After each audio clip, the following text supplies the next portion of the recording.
सुंदरपुर गांव में श्यामलाल और मोहनलाल नाम के दो दोस्त रहा करते थे।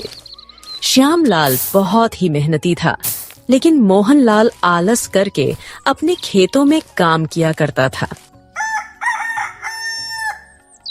अरे वाह श्यामलाल, मैंने सुना है इस साल तुम्हारी बहुत ही अच्छी फसल हुई है। हाँ काका, इस बार मेरी बहुत अच्छी फसल हुई है। फसल बेचने पर मुझे बहुत अच्छा मुनाफा होगा। बेटा, तुम्हारे खेत में कुल कितनी बोरी फसल हुई है? काका, 5 एकड़ जमीन पर कुल 200 बोरी हुई है। ठीक है काका, चलो अब मैं चलता हूँ, मुझे आज अनाज को बेचने के लिए जाना है। ऐसा कहकर रामू वहां से चला जाता है। तभी थोड़ी देर बाद मोहनलाल भी वहां से अपने खेतों की ओर जा रहा था। अरे मोहनलाल बेटा, कहाँ जा रहे हो? काका, खेत में फसल की बोरियां आज सुबह जल्दी जाकर मैंने भर दी थी, अब उन्हीं को लेने जा रहा हूँ। मोहनलाल, तुम्हारे पास भी 5 एकड़ जमीन है ना, तो तुम्हारे खेत में इस बार कितनी फसल की बोरियां हुई हैं? हाँ काका, मेरे पास 5 एकड़ जमीन है और मेरी जमीन पर इस बार 1 एकड़ में 20 बोरियां हुई है, तो 5 एकड़ की 100 बोरियां हुई हैं। क्यों मोहनलाल बेटा, तुम्हारे खेत में 100 बोरी की फसल ही क्यों हुई है? तुम्हें पता है तुम्हारा दोस्त जो श्यामलाल है, उसके पास भी 5 एकड़ जमीन है। उसकी जमीन पर 200 बोरियों का अनाज हुआ है, जबकि जहां तुम दोनों के खेत हैं उधर के इलाके की जमीन तो एक जैसी है। क्या कहा मेरे दोस्त, श्यामलाल के खेत में इस बार 200 बोरियां की फसल हुई है, लेकिन उसने तो मुझे बताया ही नहीं। ठीक है काका, चलो मैं चलता हूँ।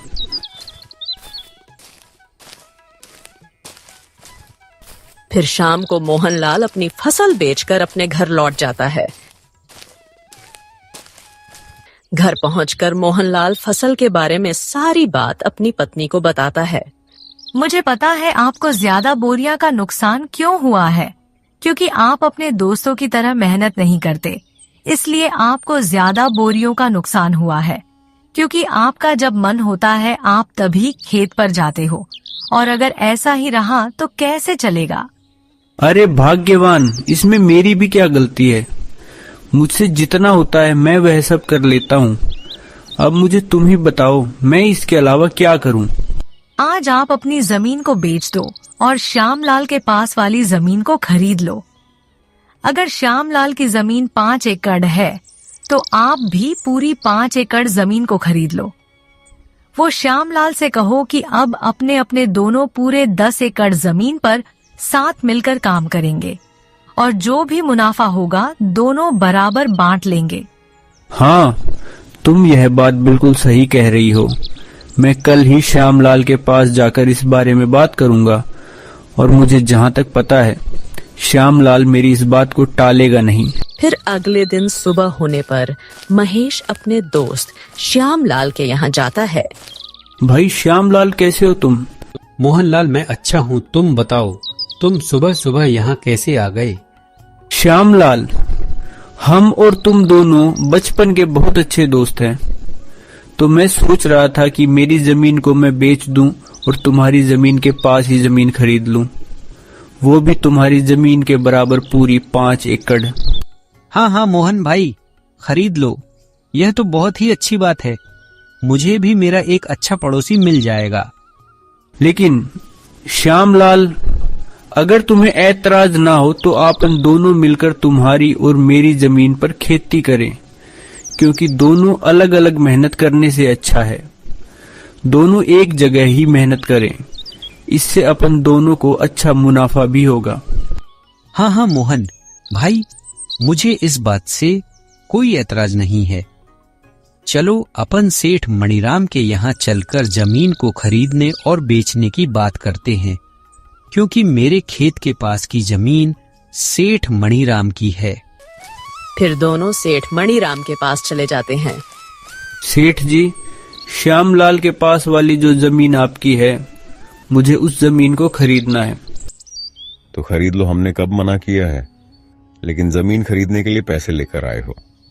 दरअसल सेठ जी, बात ऐसी है कि मैं अपनी 5 एकड़ जमीन बेचना चाहता हूँ और श्यामलाल के पास वाली 5 एकड़ जमीन खरीदना चाहता हूँ। तो खरीद लो, मुझे कोई दिक्कत नहीं है, लेकिन मेरी जमीन के बदले मुझे तुम्हारी जमीन और 5,000 चाहिए। लेकिन सेठ जी, मेरी जमीन भी तो 5 एकड़ की है और आपकी जमीन भी तो 5 एकड़ की है, तो फिर आप मुझसे 5,000 रुपए क्यों मांग रहे हो? देखो भाई मोहन, जमीन की समय के हिसाब से कीमत होती है। अगर तुम्हें लेनी है तो 5,000 दे दो, वरना कोई बात नहीं। ठीक है सेठ जी, चलो आप 5,000 ले लेना, लेकिन आपकी वह जमीन मुझे दे दो। फिर मोहनलाल सेठ मणिराम से उसकी जमीन खरीद लेता है। फिर ऐसे ही कुछ दिन बीतने के बाद, सुनो भाई मोहन, हमें कल से खेतों में हल चलाना होगा, इसलिए कल सुबह तुम तैयार रहना खेत जाने के लिए। अरे यार, हल चलाने में तो बहुत मेहनत लगती है। पहल के साथ साथ पूरे खेत में चलना पड़ता है। मुझे इस काम से बचने के लिए कोई ना कोई बहाना तो बनाना ही पड़ेगा। अरे सुनो भाई श्याम, आज मेरी पत्नी के पिताजी का देहांत हो गया है और मुझे 12 दिन के लिए उनके वहां जाना पड़ेगा, और अगर मैं वहां नहीं गया तो अच्छा नहीं लगेगा। हाँ मोहन भाई, यह बात तो सही है। वह तुम्हारे पिता समान है, तो तुम वहां चले जाना। तुम्हारे हिस्से का काम भी मैं ही कर लूंगा, तुम बेफिक्र होकर चले जाओ। मुझे तो ऐसा लग रहा था कि तुम इस बात के लिए बिल्कुल नहीं मानोगे। तुम सच में मेरे बहुत अच्छे दोस्त हो। मैं 12 दिन बाद वापस आकर तुम्हारे साथ खेत में बहुत मेहनत करूंगा। फिर थोड़ी देर बाद महेश अपनी पत्नी के साथ उसके ससुराल चला जाता और इस बात से रामू बहुत परेशान हो। सुनो जी, आप इतना परेशान क्यों नजर आ रहे हैं? क्या हुआ? क्या बात है? अरे कुछ नहीं मोहन, अपनी पत्नी के साथ उसके मायके गया है और खेत में बहुत काम पड़ा है। अरे तो आप परेशान मत हुए, वो जब तक नहीं आते मैं आपके साथ खेत में काम करवा दूंगी। फिर अगले ही दिन से श्यामलाल अपनी पत्नी राखी के साथ मिलकर हल चलाने का काम शुरू कर देता है। फिर कुछ दिन बीतने के बाद श्यामलाल मोहन की यहाँ जाता है। सुनो भाई मोहन, बारिश के दिन चालू हो गए हैं और थोड़ी थोड़ी बारिश भी आने लगी है, तो मैं सोच रहा हूँ अपन दोनों मिलकर बारिश के पानी के जाने के लिए रास्ता बना दें। अगर अपन पानी के जाने के लिए रास्ता बना देंगे तो अपने खेत में बारिश का पानी एक जगह जमा नहीं होगा। अरे लेकिन श्यामलाल भाई, मुझे आज बहुत जरूरी काम है। अरे क्या हुआ मोहन भाई, इस समय तुम्हें ऐसा कौन सा जरूरी काम आ गया? अरे हाँ, मैं तुम्हें बताना तो भूल ही गया था। मुझे तुम्हारी भाभी को लेकर शहर में डॉक्टर के यहाँ जाना है, क्योंकि 2-3 दिन से तुम्हारी भाभी की तबीयत बहुत खराब चल रही है। ठीक है मोहन, तुम चले जाना, मैं यहाँ का सारा काम काज देख लूंगा। फिर महेश अपने मन में सोचता है, अरे वाह, यह तो मेरी इतनी जल्दी ही बात मान गया। मेरे हिस्से का काम भी करने के लिए तैयार हो गया। दोनों मिलकर खेती बाड़ी करेंगे। यह तरकीब मेरी बिल्कुल सही रही, नहीं तो मुझे अकेले ही खेत में इतना सारा काम करना पड़ता। क्या सोच रहे हो मोहन भाई, तुम चिंता मत करो। मैंने कहा न, मैं यहाँ का सारा कामकाज देख लूंगा। तुम निश्चिंत हो कि भाभी को डॉक्टर को दिखा लाओ। वही तो मैं सोच रहा हूँ कि सारे कामकाज तुम्हारे ऊपर छोड़कर शहर जाना मुझे बिल्कुल अच्छा नहीं लग रहा, मगर क्या करूँ, जाना तो पड़ेगा ही। फिर मोहन अपनी पत्नी को लेकर शहर चला जाता है। वो दूसरी ओर श्यामलाल बारिश में भीगता हुआ अपने खेत में बारिश के पानी को जाने के लिए रास्ता बनाने लगता है। फिर रात होने पर, सुनो जी, मुझे ऐसा लगता है जब अपने खेत में कोई काम नहीं होता है तो आपका दोस्त मोहनलाल घर पर ही रहता है, और जैसे ही आपको खेत में कोई काम होता है वो कोई ना कोई बहाना बना लेता है। मेरा शक बिल्कुल सही है, वो जानबूझकर बहाने बनाता है और शहर चला जाता है। ये तुम क्या बोल रही हो? तुम ऐसा बोलकर मेरे और मेरे दोस्त के बीच झगड़ा करवाना चाहती हो। वो मेरा बचपन का दोस्त है, वो मुझे कभी धोखा नहीं दे सकता। आपको मेरी बातों पर बिल्कुल भी विश्वास नहीं है ना? देख लेना, कुछ ही दिनों में आपको सच का पता चल ही जाएगा। फिर ऐसे ही कुछ दिन बीतने के बाद फसल तैयार हो जाती है। मोहन भाई चलो, आज हमें फसल की कटाई करनी है, क्योंकि आज शाम को ही मुझे मेरी पत्नी के साथ शाली की शादी में जाना है, और आज फसल को नहीं काटा तो कल से फसल खराब होना शुरू हो जाएगी। हाँ हाँ श्याम भाई चलो, आज अपन फसल को काट कर बोरियों में भर लेंगे। पूरी फसल को काट कर बोरियों में भर लेते हैं। फिर वो दोनों खेत में चले जाते हैं और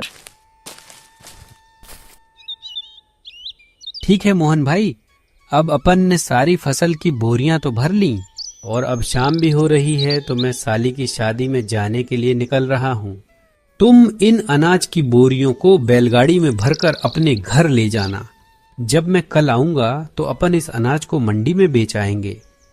अरे भाई तुम चिंता मत करो, जब मुझे काम था तो सारा काम तुमने अकेले ही किया था, और अब तुम्हें काम है तो मैं सारा काम अकेले ही कर लूंगा।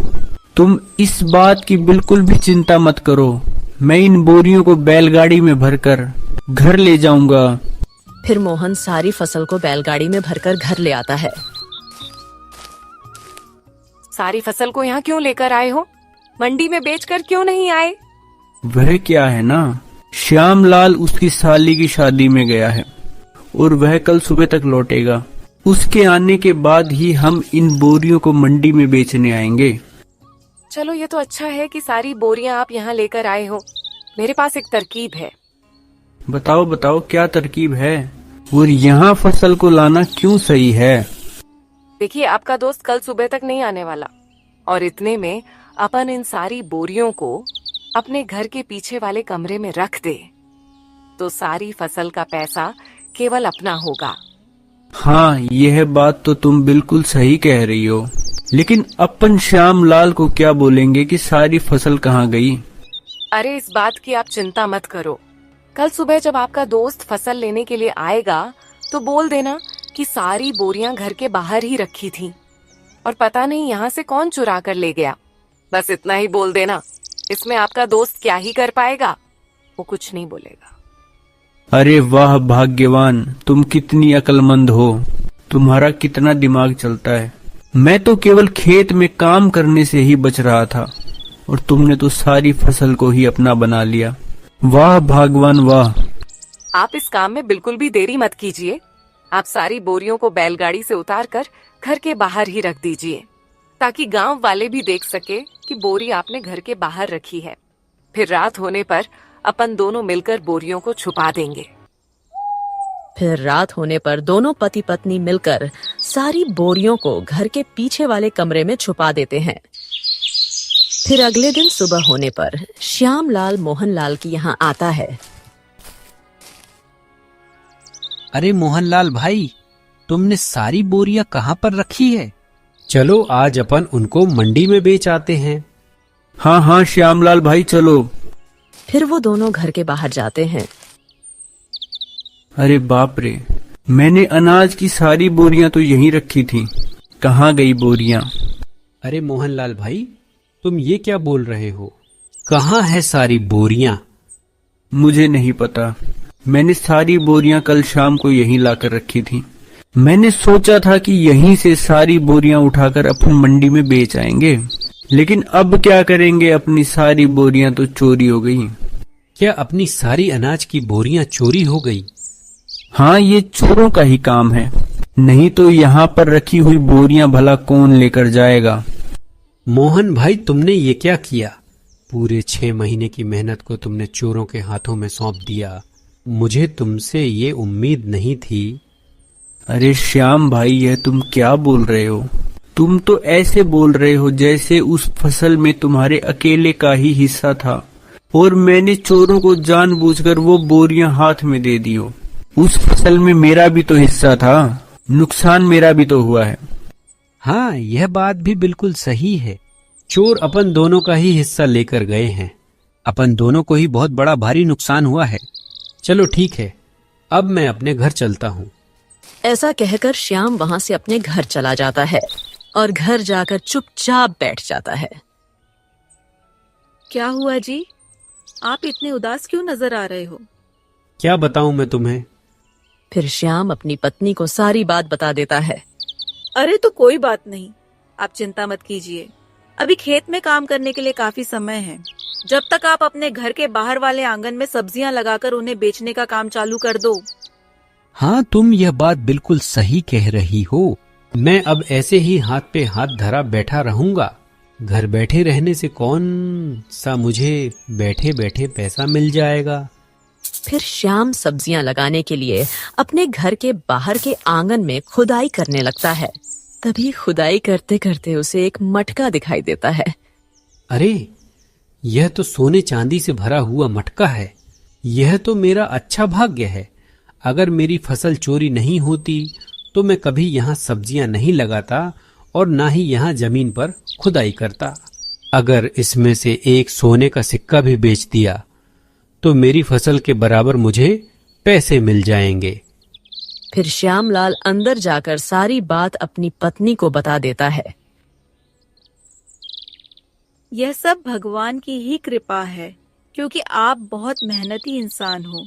मेहनत का फल हमेशा मिलता ही मिलता है। और उधर दूसरी ओर मोहनलाल। सुनो जी, आज रात को अपन इस फसल को मेरे भाई के यहाँ ले जाएंगे और रात में वहीं रुक जाएंगे। फिर कल सुबह इस फसल को शहर में ही बेच देंगे। हाँ हाँ, तुम बिल्कुल सही कह रही हो। अपन ऐसा ही करेंगे। फिर रात होने पर मोहन और उसकी पत्नी दोनों उस कमरे में जाते हैं तो देखते हैं उनकी सारी फसल की बोरियां खराब हो चुकी हैं। अरे, ये क्या हो गया? अपन ने इनको यहाँ छुपाने से पहले यह तो सोचा ही नहीं कि अगर फसल को थोड़ी भी हवा नहीं मिलेगी तो सारी फसल खराब हो जाएगी। ये सब तुम्हारी वजह से हुआ है। जो अपन को अपने हिस्से में मिलने वाला था अब तो वह भी नहीं मिलेगा। चला गया अब अपने हाथ से सब कुछ। अब क्या करेंगे अपन दोनों? हमारा सब बर्बाद हो गया अब।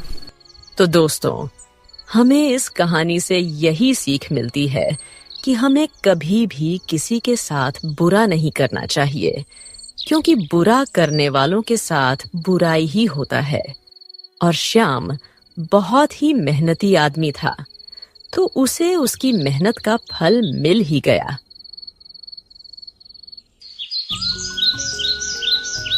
एक बार की बात है, हरियापुर गांव में रामू नाम का एक कुम्हार अपनी पत्नी सोनम के साथ रहता था। रामू मिट्टी के खिलौने बनाकर उन्हें बाजार में बेचता, जिससे रामू का परिवार चलता था। ओ भाग्यवान, सुनती हो, मुझे भूख लग रही है। अभी तक खाना तैयार नहीं हुआ क्या? क्या हुआ? क्यों भाग्यवान कहकर चिल्ला रहे हो? अरे भाग्यवान, खाना तैयार हुआ क्या? मुझे बहुत जोरों की भूख लग रही है।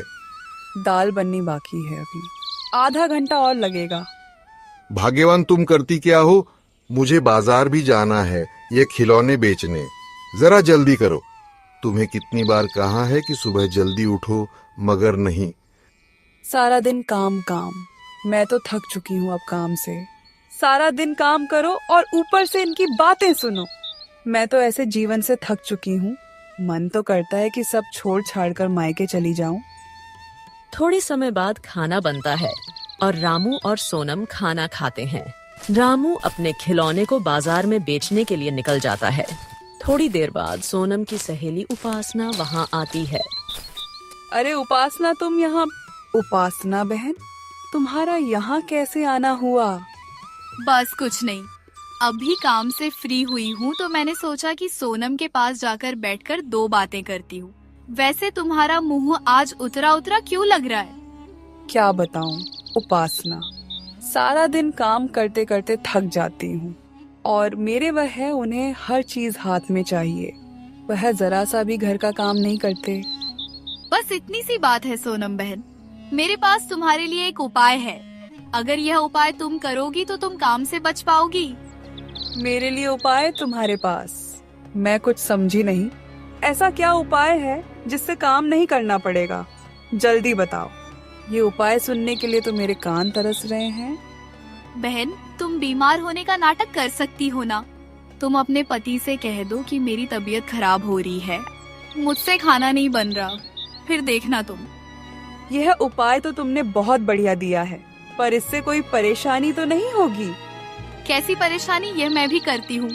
जब मेरा काम करने का मन नहीं होता तो मैं भी अपने पति से बीमार होने का नाटक करती हूँ।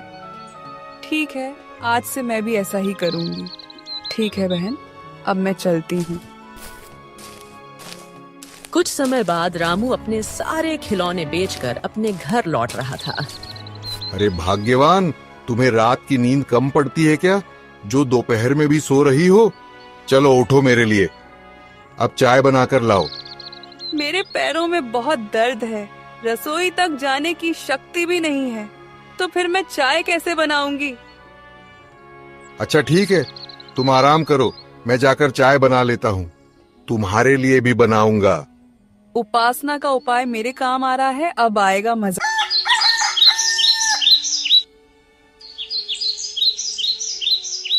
अरे भाग्यवान, अब तो उठो, अब तो सुबह भी हो गई है।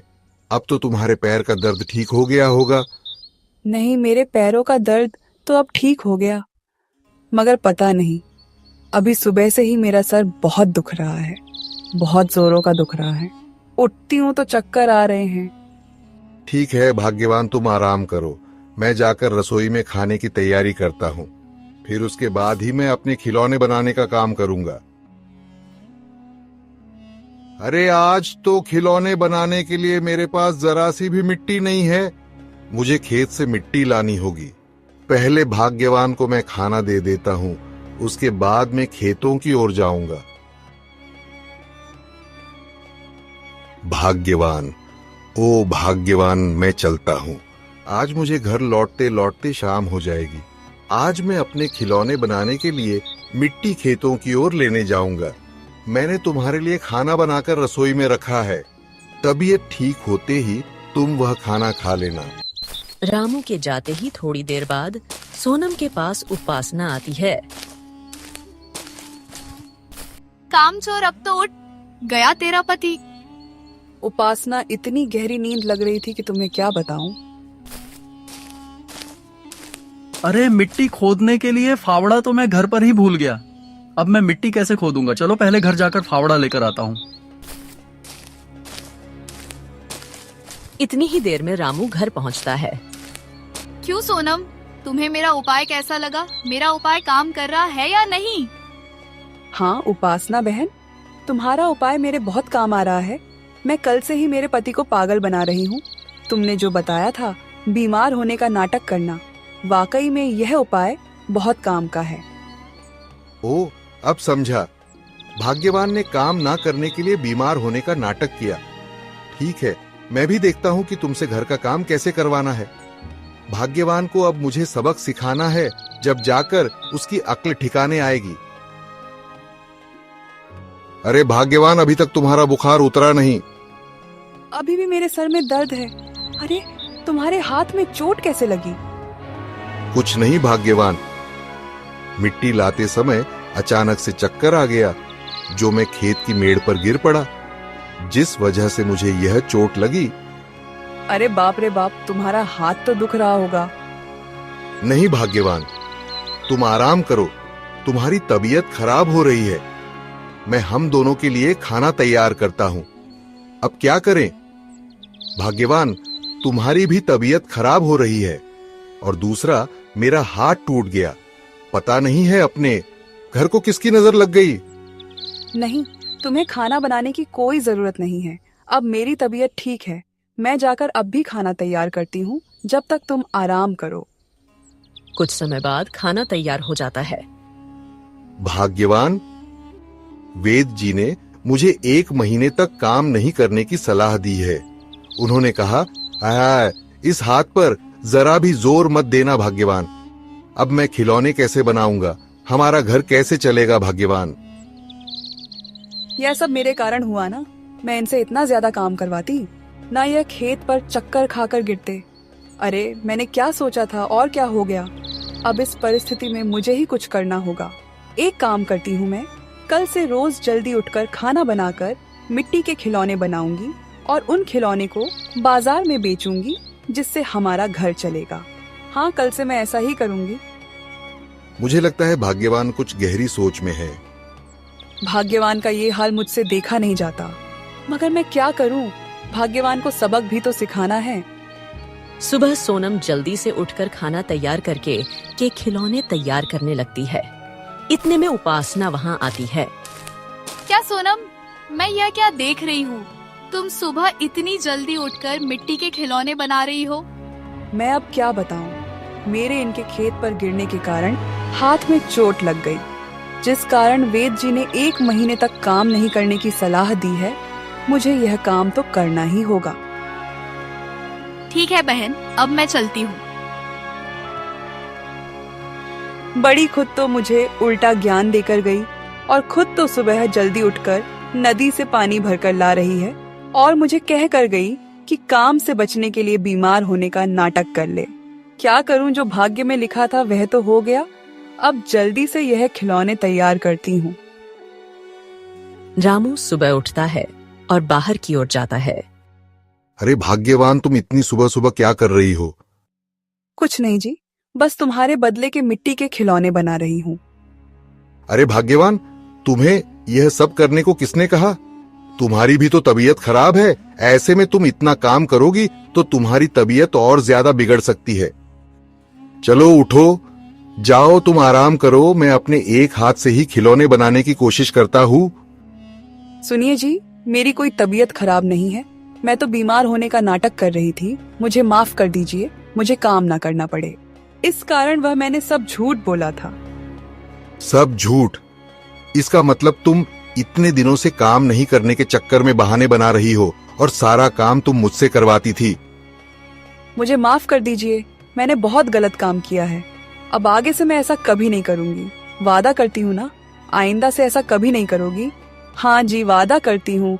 आप जाकर आराम करो, मैं मिट्टी के खिलौने तैयार करती हूँ।